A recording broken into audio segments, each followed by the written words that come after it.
Detailing biznesi uchun men montaj qilib bergan shu video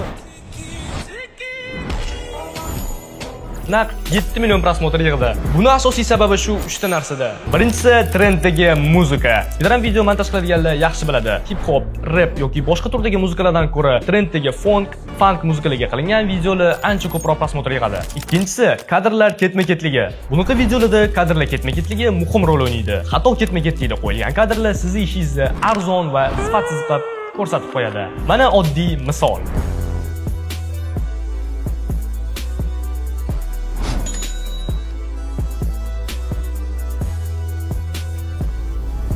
Uchinchisi me'yorida ishlatilgan effektlar. Videoni e'tibor berib ko'radigan bo'lsangiz, to'g'ri kelgan joyiga har xil portlashli, chaqmoqli, har bitta perxodiga 200 dan shek effektlar qo'shib tashlanmagan. Effektlar kerakli joyda me'yor bilan ishlatilgan. Shu 3 ta maslahatga amal qilsangiz, videolaringiz ko'proq prosmotr yig'adi. Bu videoni prosmotr kam bo'layotgan tanishingizga yuborib qo'ying.